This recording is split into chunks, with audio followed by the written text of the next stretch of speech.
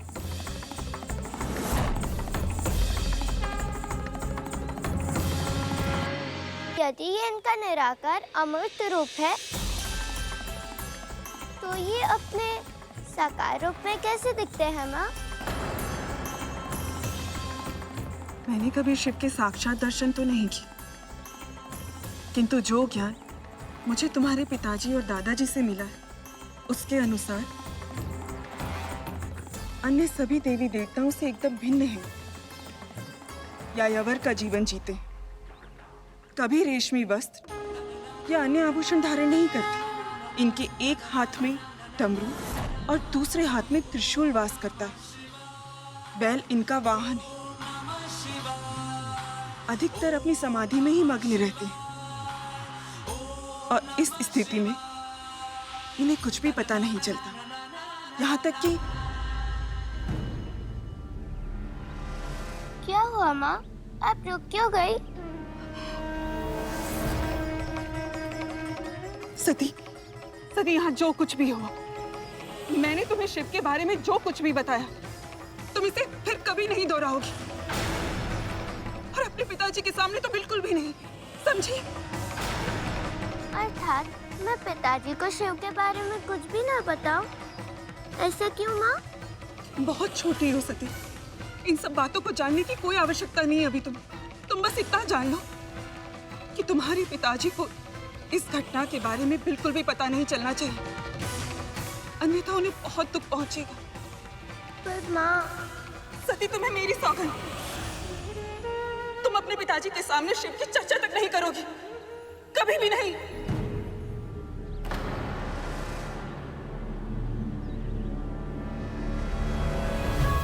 ये तो तुम भी नहीं चाहोगी ना सती, कि तुम्हारे पिताजी को दुख पहुंचे, है ना पुत्री?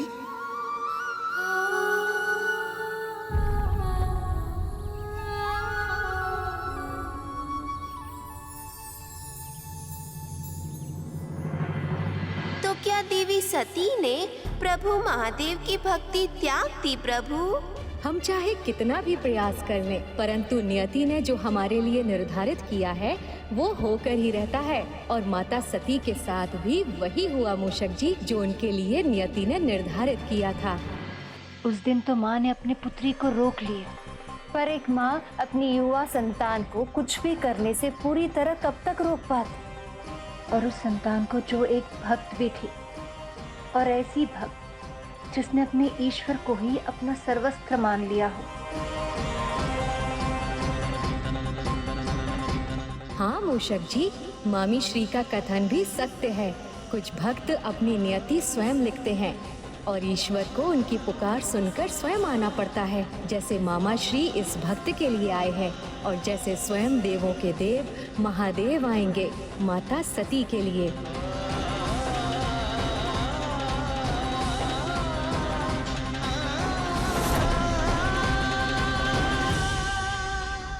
रानी प्रसूति ने शिव के बारे में विचार करने से, बात करने से जितना मना किया था, उतना ही देवी सती शिव की ओर आकर्षित हो रही थी। वो शिवलिंग के दर्शन के लिए नित्य रूप से जाने लगी। ओम नमः शिवाय, ओम नमः शिवाय, ओम नमः शिवाय, ओम नमः शिवाय। सती, ये फिर से चली आई है। सती, पता नहीं क्यों आपको जाने बिना ही मुझे आपके साथ बहुत ही गहरे संबंध का अनुभव होता है। जब मैं आपके सामने नहीं होती, मैं ही नहीं होती। विचित्र से अधूरेपन का आभास होता है मुझे। पर जैसे ही मैं आपके दर्शन करती हूँ, मुझे अभूतपूर्व प्रसन्नता मिलती है महादेव। ये कैसा संबंध है इसका शिव के साथ? जितना हम इसे शिव से दूर रखने का प्रयास करते हैं, शिव के प्रति इसकी भक्ति उतनी बढ़ती चली जाती है। एक अलौकिक शक्ति आ जाती है मुझ पे। ऐसा लगता है जब तक मैं आपके साथ हूँ, मैं कुछ भी कर सकती हूँ।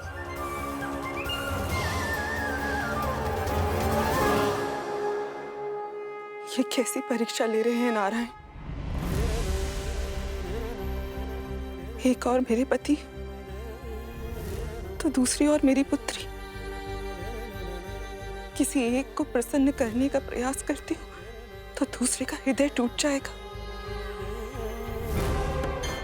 ऐसे में किसे चुनूं मैं और कैसे?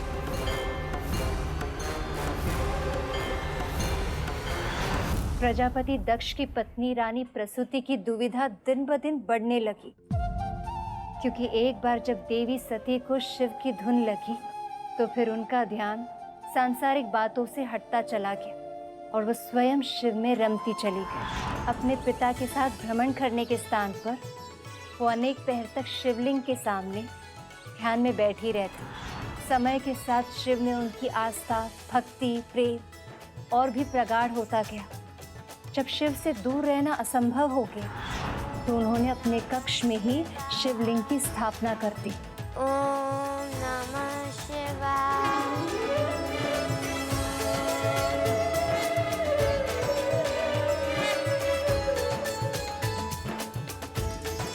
प्रभु महादेव की स्थापना, वो भी अपने कक्ष में। जब ये बात प्रजापति दक्ष को ज्ञात हुई होगी तो उन्हें तो अपार क्रोध आया होगा माता सती पर। महारानी प्रसूति अपने पति के क्रोध से और पुत्री की हट से भली भांति परिचित थीं। इसीलिए उन्होंने पिता पुत्री के बीच टकराव से बचने के लिए असत्य का आश्रय लिया। पर वो नहीं जानती थी कि इससे समस्या सुलझेगी नहीं और भी अधिक बढ़ जाएगी।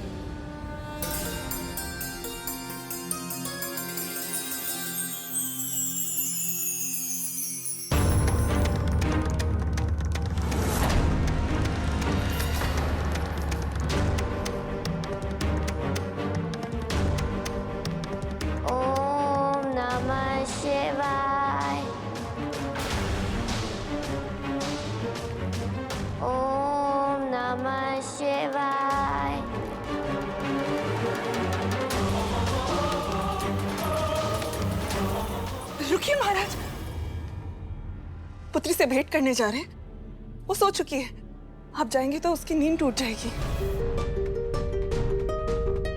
मेरी कुछ समझ में नहीं आ रहा महारानी, मैं क्या करूं? कुछ समय से मैं अपनी पुत्री के साथ कुछ क्षण बिताना चाह रहा हूं, मगर जब भी उसे भेंट करने का प्रयास करता हूं वो कुछ न कुछ कार्य में व्यस्त होती है। आप भी ना महाराज, अति करते हैं। बात बस इतनी सी है कि आपकी छोटी सी पुत्री अब सयानी हो चुकी है। आप ठीक कह रही महारानी, पुत्रियां कितनी जल्दी सयानी हो जाती हैं। अभी कल ही की तो बात है जब मैंने उसे गोद में उठाया था, अपने हृदय से लगाया था, और अब इतनी शीघ्र वो इतनी बड़ी हो गई कि डोली में बिठाकर विदा करने योग्य हो गई। मेरी सती का विवाह मेरे जीवन का सबसे सुंदर स्वप्न है, जिसे मैं खुली आंखों से देखता हूं। मैं अपनी पुत्री के लिए ऐसा योग्य वर खोजूंगा कि जो भी देखेगा न्यास बोल पड़ेगा, सृष्टि की सर्वोत्तम जोड़ी है।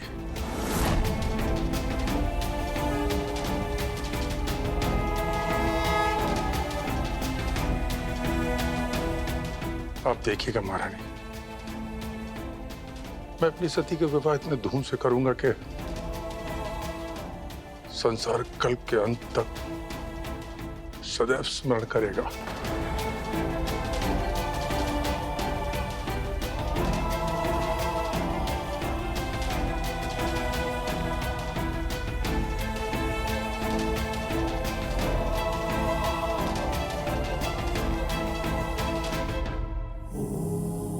सुना आपने?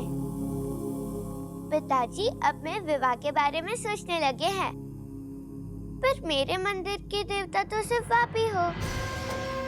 पति रूप में आपकी जो छवि मेरे कल्पना में है, उसे मैं सत्य बना दीजिए महादेव। रानी प्रसूति ने बहुत समय तक शिव के प्रति अपनी पुत्री की रुचि को छिपाए रखा, पर भक्ति का रंग इतना गहरा होता है कि छिपाए नहीं छिपता। और फिर एक दिन देवी सती के साथ कुछ ऐसा हुआ।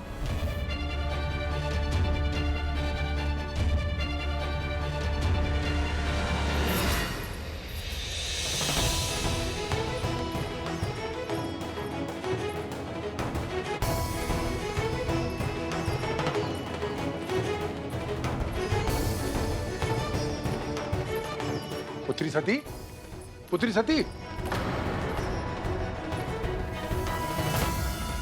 ये किन विचारों में खोई है? जैसे मेरी पुकार सुनाई नहीं दे रही।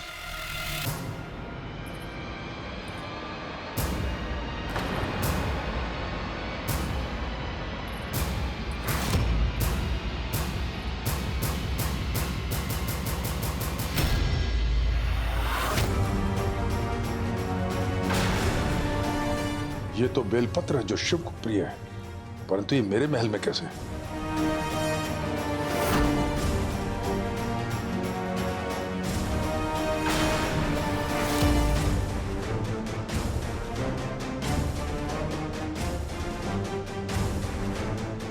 सती! रुक जाइए महाराज। महाराज, रुक जाइए महाराज।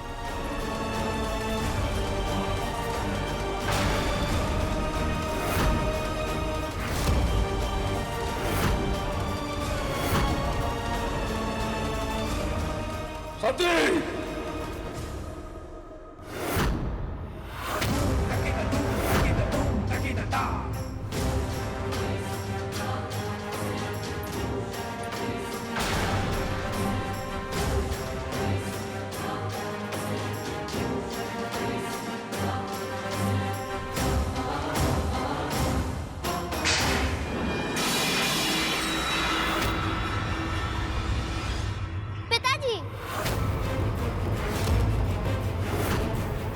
मेरे शत्रु की पूजा करने का दुस्साहस कैसे किया तुमने सती? शत्रु? अवश्य आपको कोई भ्रम हुआ है पिताजी। मेरे शिव तो भोले हैं, बिना किसी भेदभाव के सबको अपना लेते हैं वो। तो फिर उनके साथ आपकी या किसी की भी शत्रुता कैसे हो सकती है पिताजी? क्या जानती हो तुम शिव के बारे में पुत्री? अवश्य किसी ने उल्टी सीधी कथाएं सुना के बहकाया है तुम्हें। किंतु मैं अपने महल में भक्ति और भगवान का अपमान सहन नहीं करूंगा।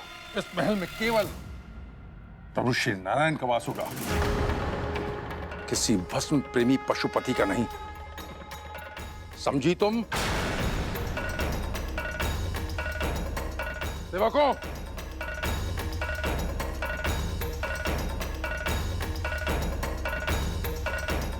शिवलिंग को उठाकर बाहर फेंक दो।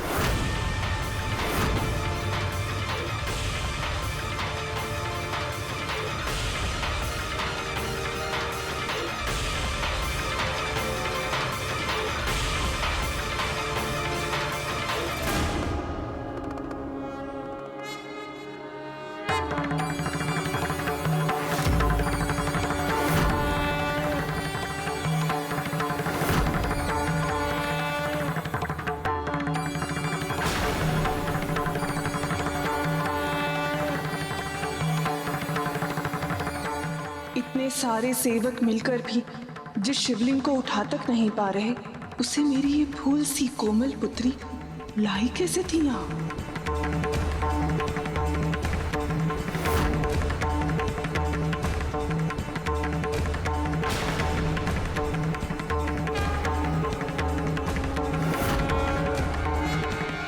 सेवकों,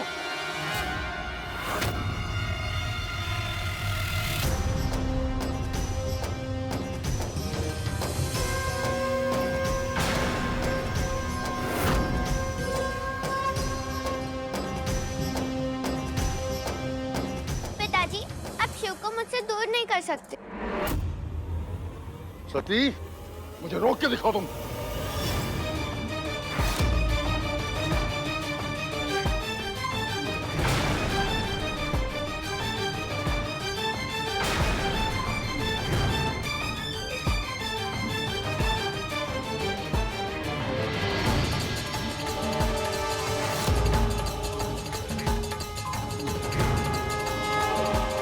मुझे पूर्ण विश्वास है कि मेरे महादेव को मुझसे कोई अलग नहीं कर सकता। आपका प्रयास व्यर्थ है पिताजी। शिव स्थिरता का प्रतीक है। इनकी इच्छा के विरुद्ध ना तो कोई इन्हें कहीं ले जा सकता है और ना ही कहीं से हटा सकता है।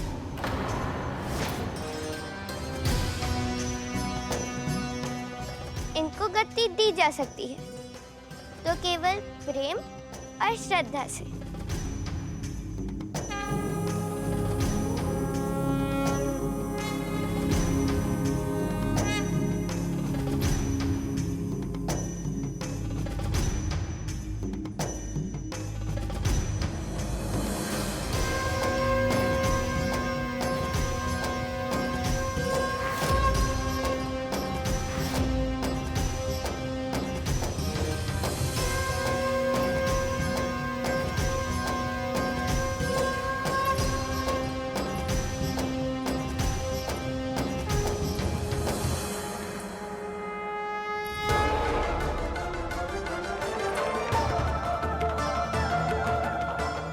दुखी नहीं करना चाहती, इसलिए मैं इनको यहाँ से ले जा रही हूँ, पर मैं इनकी आराधना बंद नहीं करूँगी।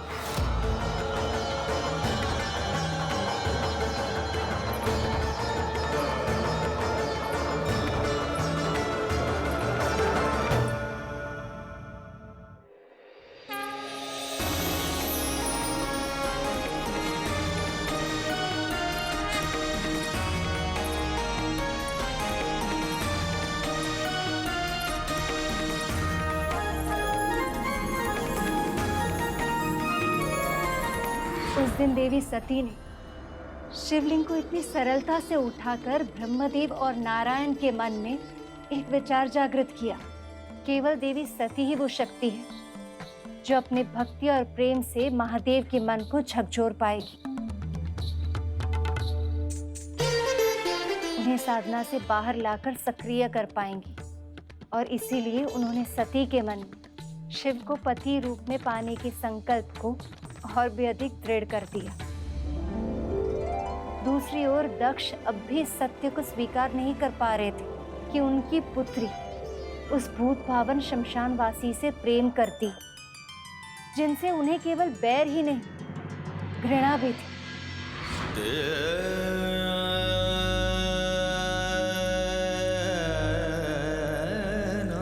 महाराज, कैसे महारानी?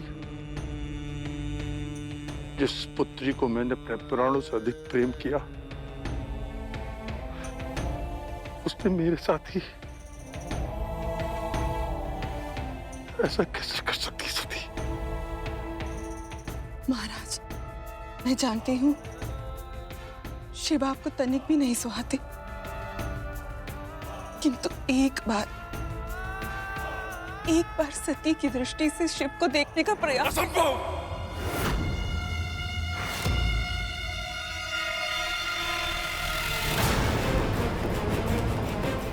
उस पशुपति ने मेरा घोर अपमान किया था, और वो भी भरी सभा में। जीवन भर स्मरण रहेगा उसका वो दंड व्यवहार और अपना नादर।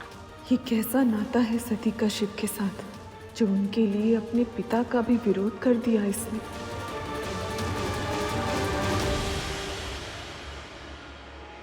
देव और अपमान, किंतु प्रभु महादेव तो किसी का भी अपमान कर ही नहीं सकते हैं। वो तो कितने स्वच्छ स्वभाव के हैं। सही कहा आपने मूषक जी, किंतु जब व्यक्ति स्वयं का मान आवश्यकता से अधिक करने लगता है तो उसके अंदर अहंकार जन्म ले लेता है, और अहंकार के समक्ष जो नहीं झुकता उसे वो अपना शत्रु मानने लगता है। ऐसा ही हुआ था प्रजापति दक्ष के साथ। ये कथा तो हम भी नहीं जानते, तनिक विस्तार से बताइए ना, भगवती की कृपा से।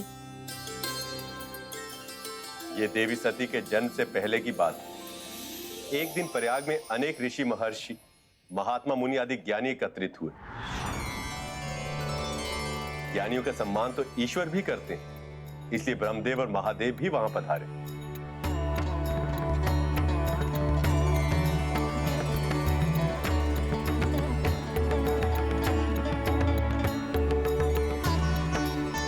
प्रणाम ब्रह्मदेव। प्रणाम ब्रह्मदेव। नारायण नारायण। संसार में सभी ऋषि महर्षियों के लिए पूज्य सृष्टि के सर्जक जगत पिता ब्रह्मा को हमारा प्रणाम। आप सभी का कल्याण हो।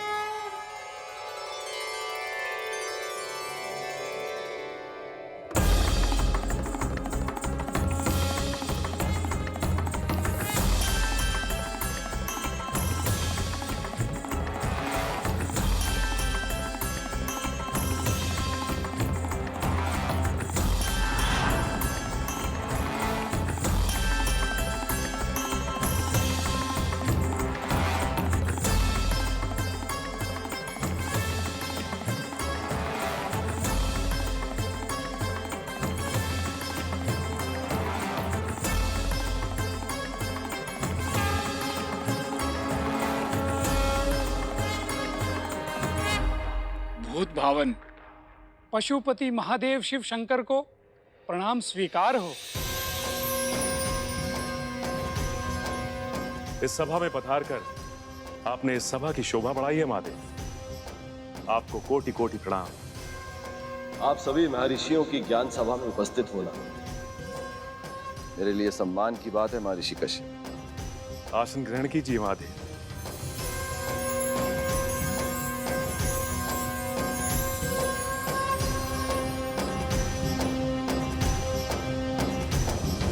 इस सभा को सबसे पहले संबोधित करने के लिए आपसे अधिक उपयुक्त कोई नहीं है महादेव। कृपया हमारा निवेदन स्वीकार कीजिए। हम सभी आपके ज्ञान के अमृत का प्रसाद चखना चाहते हैं। ज्ञान से अधिक अनिवार्य इस संसार में कुछ भी नहीं है ऋषिगण। ज्ञान से ही उत्तम समाज का निर्माण होता है, पर इसे बाहर ढूंढने का प्रयास करना व्यर्थ है। सच्चा ज्ञान स्वयं के भीतर छुपा होता। अपना ध्यान साधना में लगाइए, ज्ञान की प्राप्ति अवश्य होगी।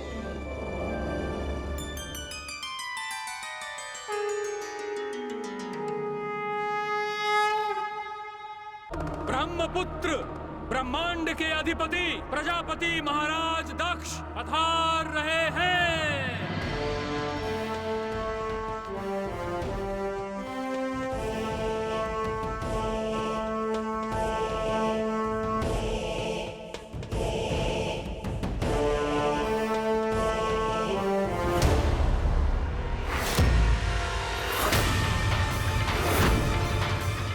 मेरे सम्मान में सब खड़े हो गए, किंतु ये उद्दंडी अघोरी बैठकर मेरा अपमान कर रहा है।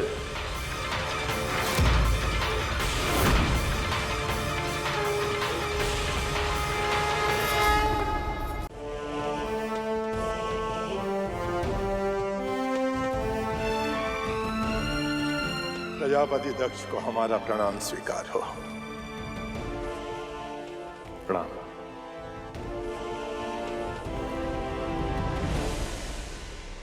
प्रणाम पिताजी। आयुष्मान भव, कीर्तिमान भव।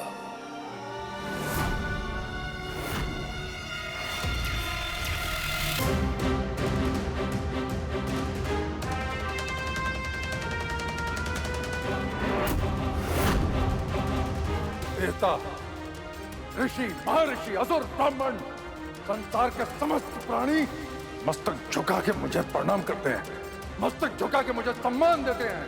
और ये भूत प्रेत पिशाचों से घिरा रहने वाला शिव, ये यहां ऐसे बैठा है जैसे संसार का सबसे बड़ा ज्ञानी चाहिए हो।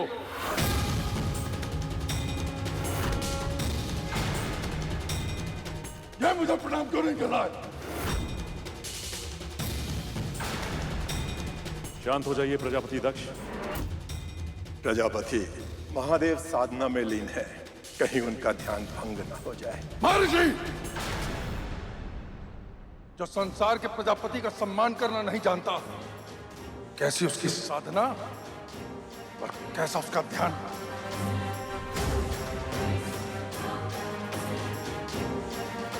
शमशान में निवास करने वाला कैसी निर्लजता से मेरे सामने बैठा है, इसका केवल एक ही कारण है कि वेदों के कर्म से हीन है ये, जो स्वयं ही सारे वेदों के ज्ञान के सार हैं, उन पर इतने अपमान पूर्वक कटाक्ष। जिसने पूरे संसार को बनाया है, उस महादेव के बारे में प्रजापति दक्ष ऐसे कटु वचनों का प्रयोग कर रहे हैं। अगर महादेव अपनी ध्यान मुद्रा से उठ गए तो इसका परिणाम बहुत ही भयानक होगा। ये मूर्ख प्रजापति मेरे स्वामी महादेव का इतना अपमान कर रहा है। मेरा मन तो कर रहा है कि इसी क्षण इस अहंकारी को इसके अपराध का दंड अपने हाथों से दूं। अभिमान और दुर्बुद्धि का वास है इसमें।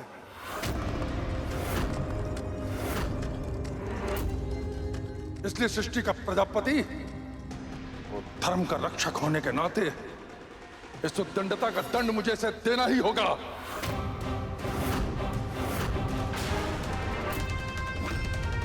ये क्या कह रहे हो पुत्र? महादेव के बारे में ऐसी अनुचित भाषा प्रयोग करने से पहले कुछ सोच तो लेते, सोच लेते कि क्या उचित है क्या अनुचित। नहीं पिताजी, धर्म सभा में उद्दंडता अधर्म के समान ही है। इस भस्मधारी ने मेरा नहीं अभी तो धर्म का अपमान किया है। अब मैं अपने धर्म का पालन करूंगा। अहंकारी शिव, मैं तुझे श्राप देता हूं। आज से अनंत काल तक सभी यज्ञों से तुम्हारा बहिष्कार किया जाएगा। आज से अनंत काल तक सभी यज्ञों से तुम्हारा बहिष्कार किया जाएगा। देवताओं के साथ किसी भी यज्ञ में तुम्हें तुम्हारे भाग का अर्पण नहीं किया जाएगा। देवताओं के साथ किसी भी यज्ञ में तुम्हें तुम्हारे भाग का अर्पण नहीं किया जाएगा। तुम्हें तुम्हारे भाग का अर्पण नहीं किया जाएगा। देवों के देव महादेव को ही यज्ञ से बहिष्कार करने का श्राप। हाँ मूषक जी, क्रोध में व्यक्ति ऐसे ही त्रुटियां करते हैं। उसी तरह जैसे किसी बात से निराश होकर लोग उचित कार्यों में सम्मिलित होने से भी हिचकिचाते हैं। जैसे शास्त्री की पत्नी कथा सुनने के लिए आने में हिचकिचा रही थी, किंतु शुभ कार्यों की जो पवित्र ऊर्जा होती है वो व्यक्ति को अपनी ओर खींच ही लेती है। फिर क्या हुआ बहन?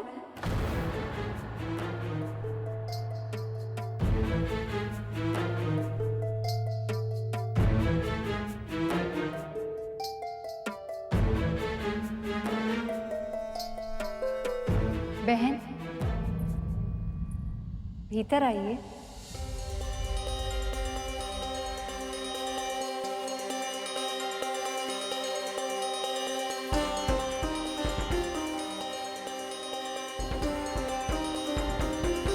भाग्यवान कथा सुनने आ गई?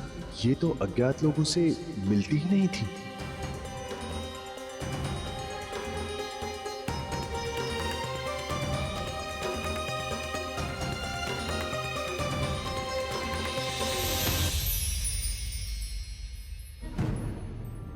कहीं शिव ने उस श्राप के कारण ही दक्ष का शीश तो नहीं ना काट दिया? प्रभु, क्या इसीलिए महादेव ने प्रजापति दक्ष का शीश धड़ से अलग कर दिया? नहीं मूषक जी, पिताश्री प्रभु महादेव दो परम योगी हैं। कोई उनका मान या अपमान करे, इस बात का कोई महत्व नहीं है उनके लिए। यदि कुछ महत्व रखता है तो वो है उनके भक्तों के हृदय में उनके लिए प्रेम और भक्ति। वहाँ उपस्थित सभी ज्ञानियों ने दक्ष के श्राप का विरोध किया। प्रजापति दक्ष,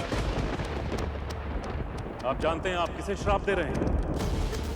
वो महादेव हैं, शिव, शक्ति के सहचर। और ये जो श्राप आपने दिया है उसकी भी शक्ति उन्हीं से आई है।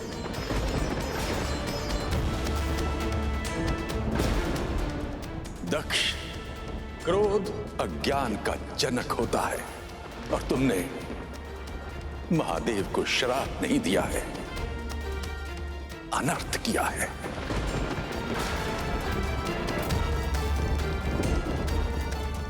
महामूढ़ दुष्बुद्धि दक्ष,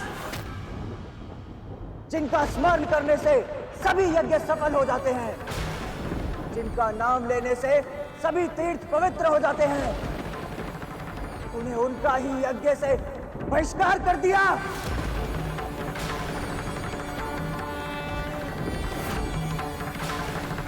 जो संसार का सृजन और पालन करते हैं, जिनमें सब कुछ लय हो जाता है, उन्हें यज्ञ के भाग से वंचित करने का दुस्साहस किया है तूने। कैसे प्रजापति हो तुम कि शिव की महिमा को भी नहीं जानते? चल दुर्बुद्धि पशु, जैसे तेरा स्वामी वैसे तू, तुम सब असभ्य हो। आज मैं तुझे भी तेरी उद्दंडता का दंड अवश्य दूंगा। आज से तुम सब वेदों से बहिष्कृत हो जाओगे। आज से तुम सब वेदों से बहिष्कृत हो जाओगे। हड्डियों के आभूषण पहनकर सदैव मदपान में आसक्त रहोगे। ये मेरा श्राप है तुम सबको।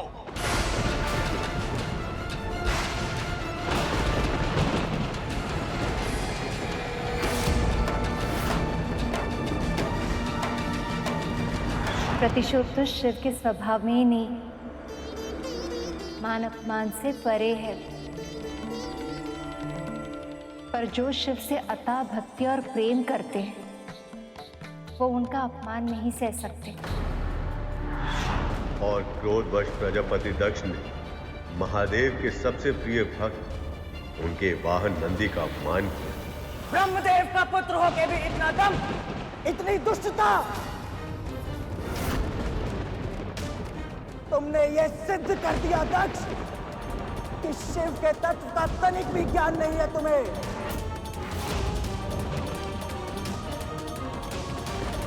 तो सुनो अहंकारी दक्ष, आज तुम्हें और जो भी इस महासभा में उपस्थित मेरे महादेव का अपमान होते देख मौन खड़े हैं, उन सभी को मैं शिव सेवक नंदी ये श्राप देता हूं कि तुम सब वेदों के तत्व ज्ञान से शून्य हो जाओगे। कि तुम सब वेदों के तत्व ज्ञान से शून्य हो जाओगे।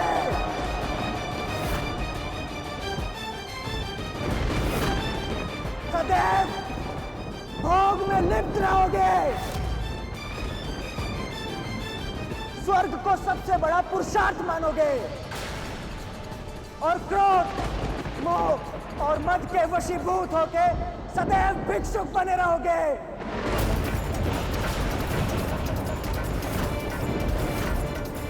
दान के लालच में अखंड फंसे रहोगे तुम सब, और दूषित दान लेने के कारण नरकगामी बनोगे।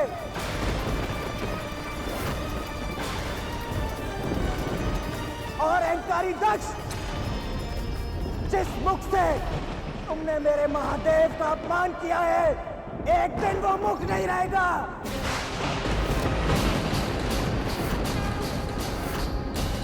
तुम्हारे धड़ पर विराजेगा बकरे का शीश।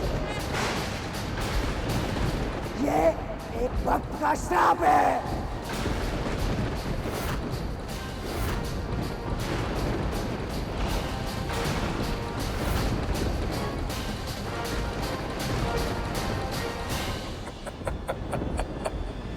कुकुट के बांग देने से सूर्योदय नहीं होता है। जो स्वयं धर्म का पालन ना करता हो, उसका श्राप कैसे फलीभूत होगा?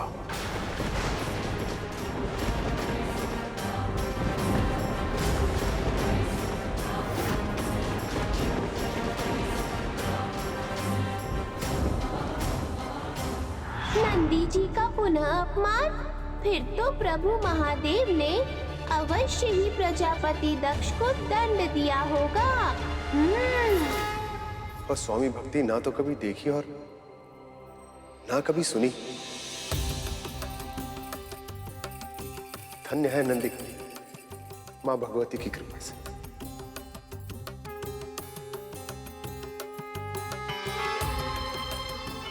आपने सत्य कहा शिवा।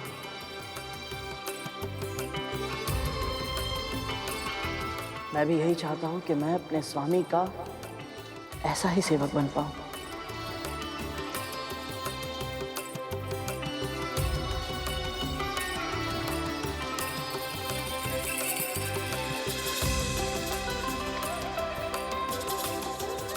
आगे बतलाइए ना, फिर क्या हुआ? नंदी के बढ़ते क्रोध से शिव के नेत्र खुल गए। अपने परम भक्त का इस तरह अपमान होना महादेव से सहा नहीं गया। और मैं अपने ध्यान से बाहर आ।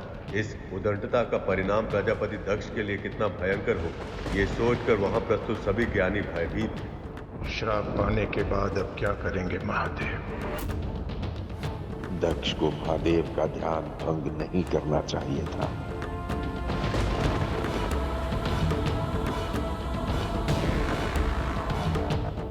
न जाने अब क्या करेंगे महादेव, कहीं कुछ अनहोनी ना हो जाए।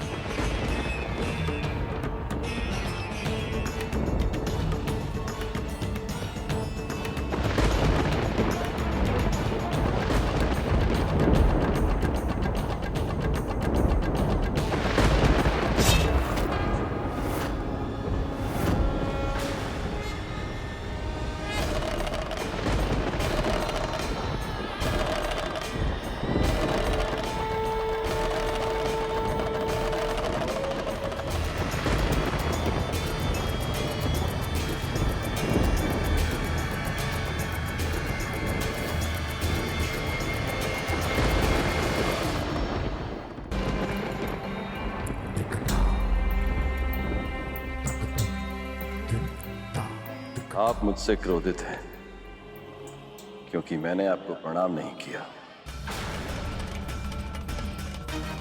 पर मुझे तो यह भी नहीं पता प्रणाम करूं तो किसे करूं।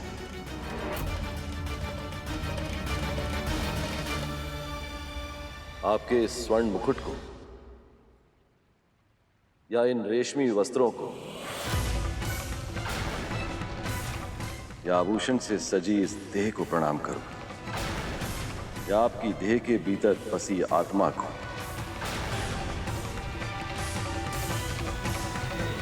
ज्ञान के आवरण में कुतर्क मत करो शिव।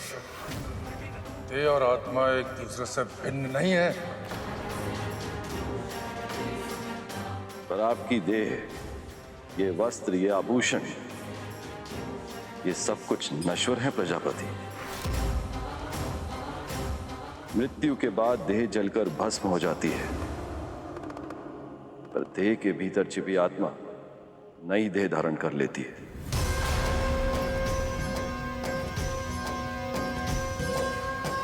तो बताइए, किसे प्रणाम करूं मैं?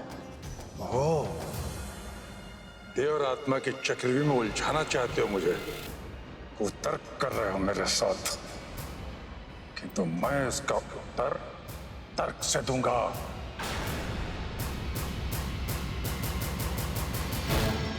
तुम्हें मेरी आत्मा को प्रणाम करना चाहिए था शिव।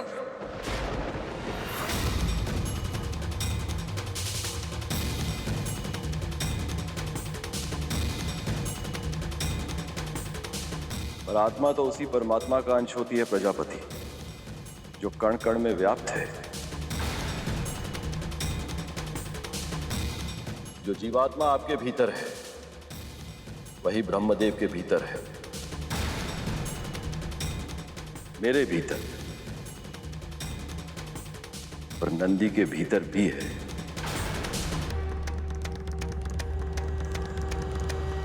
तो इसका क्या अर्थ हुआ? आप और मैं भिन्न नहीं हैं।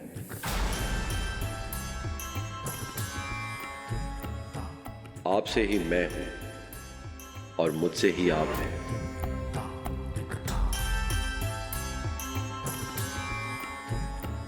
सब कुछ अद्वैत है, सब कुछ एक है, दूसरा कुछ है ही नहीं। तो कहिए प्रजापति, मैं आपको नमस्कार करूं या स्वयं को?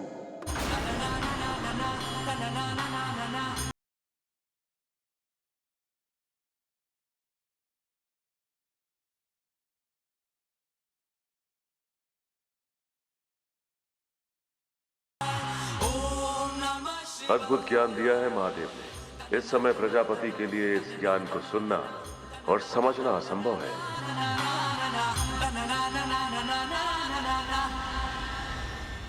अज्ञानी, किसे श्राप देने की मूर्खता की है तुमने? नंदी,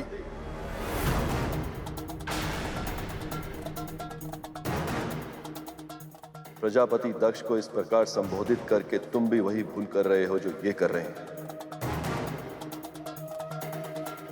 तुम भी इनमें, मुझ में, अपने आप में अंतर कर रहे हो, क्योंकि इस समय जिस रूप में हम तीनों हैं उसमें मैं तुम्हारा स्वामी हूं, तुम मेरे भक्त हो।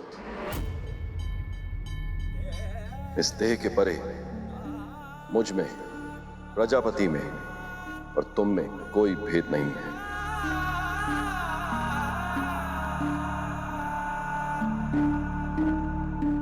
तुम कैसे भूल गए नंदी? मैं ही यज्ञ हूं, मैं ही यज्ञ का कर्म हूं। यज्ञ के सभी उपकरण मैं ही हूं। यज्ञ की आत्मा में भी मैं हूं। यज्ञ परायण यजमान भी मैं ही हूं। यज्ञ से बहिष्कृत भी मैं ही हूं। तो फिर ये कौन, वो कौन, ये सब कौन? सत्य तो ये है,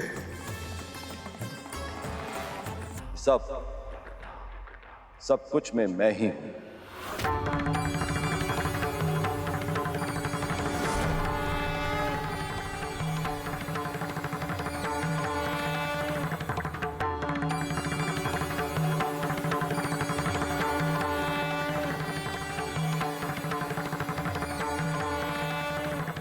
मुझे क्षमा कर दीजिए प्रभु, मुझे क्षमा कर दीजिए, मुझसे भूल हो गई। भूल का आभास मन को निर्मल करता है, पर आवेश में भूल का आभास नहीं होता। आवेश में आकर महादेव की ज्ञानपूर्वक बात प्रजापति दक्ष को कटाक्ष प्रतीत हुई और उनके मन में महादेव के प्रति अपार द्वेष वास करने लगा। इस अपमान का प्रतिशोध मैं अवश्य लूंगा तुझसे, ढोंगी अघोरी।